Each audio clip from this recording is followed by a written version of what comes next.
तीनों लोकों में हाहाकार मचा हुआ था। महिषासुर नामक एक शक्तिशाली राक्षस ने अपनी क्रूरता से सभी को भयभीत कर रखा था।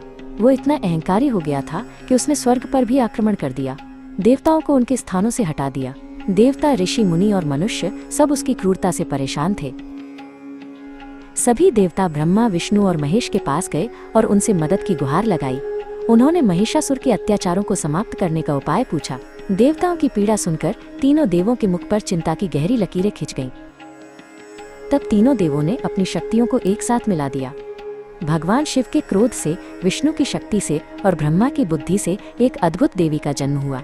उनका शरीर सोने की तरह दमक रहा था और वो प्रकाश से परिपूर्ण थी। देवी की 4 भुजाएं थीं।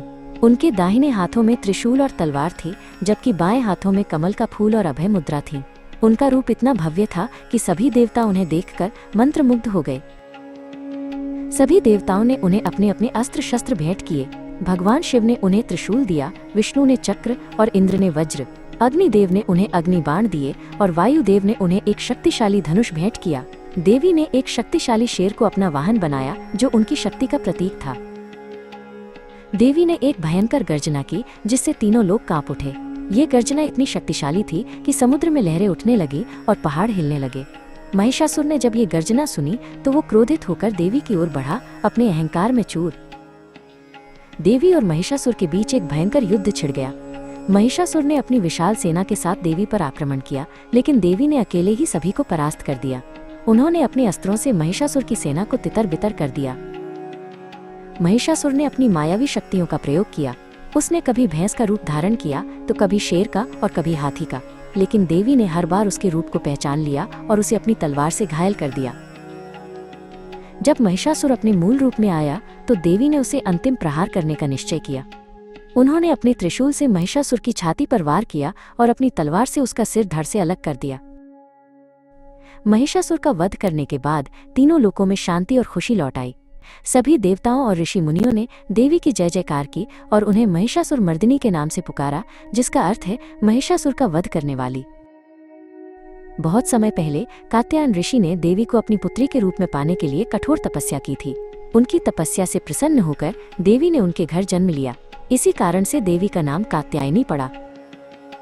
माँ कात्यायनी प्रेम, साहस और शक्ति की प्रतीक है। वो अपने भक्तों को हर संकट से बचाती हैं और उन्हें सही मार्ग दिखाती हैं। उनकी कथा हमें ये सिखाती है कि बुराई पर हमेशा अच्छाई की जीत होती है। माँ कात्यायनी की कथा केवल एक राक्षस के वध की कहानी नहीं है, बल्कि ये ब्रह्मांड में स्त्री शक्ति या शक्ति के महत्व का प्रतीक है। वो ऊर्जा है जो सृष्टि को चलाती है, जो जीवन को पोषण देती है और जो दुष्टता का नाश करती है। उनके 4 हाथ, जो अक्सर उनके भक्तों को शांति और सुरक्षा प्रदान करते हैं, जीवन के 4 लक्ष्यों धर्म, अर्थ, काम और मोक्ष का प्रतिनिधित्व करते हैं। वे हमें सिखाती हैं कि जीवन में संतुलन और उद्देश्य कैसे प्राप्त करें। महिषासुर मर्दिनी के रूप में वो हमें याद दिलाती हैं कि हमारे भीतर भी एक आंतरिक महिषासुर है, अहंकार, क्रोध और अज्ञानता। वो हमें सिखाती हैं कि इन आंतरिक राक्षसों पर विजय प्राप्त करने के लिए साहस और दृढ़ता की आवश्यकता होती है। माँ कात्यायनी की पूजा विशेष रूप से नवरात्रि के 6ठे दिन की जाती है। इस दिन भक्त उनके दिव्य रूप को याद करते हैं और उनकी कृपा प्राप्त करने के लिए विशेष अनुष्ठान करते हैं। इस दिन भक्त सुबह जल्दी उठकर स्नान करते हैं और शुद्ध वस्त्र पहनते हैं।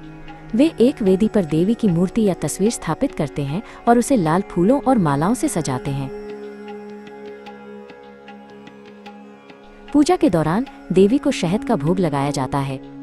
ये माना जाता है कि शहद का मीठा स्वाद देवी को प्रसन्न करता है और भक्तों के जीवन में मिठास और समृद्धि लाता है।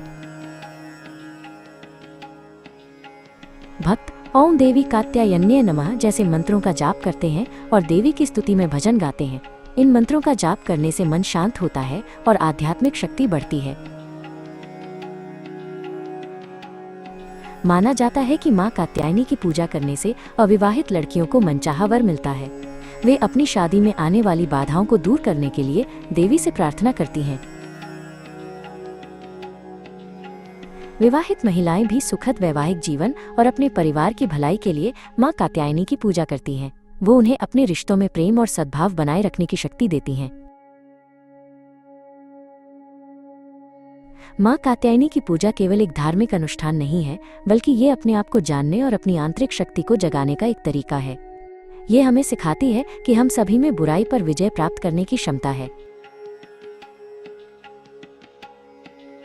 वो हमें सिखाती हैं कि जीवन की कठिनाइयों का सामना कैसे करें और अपने लक्ष्यों को प्राप्त करने के लिए कैसे दृढ़ रहें।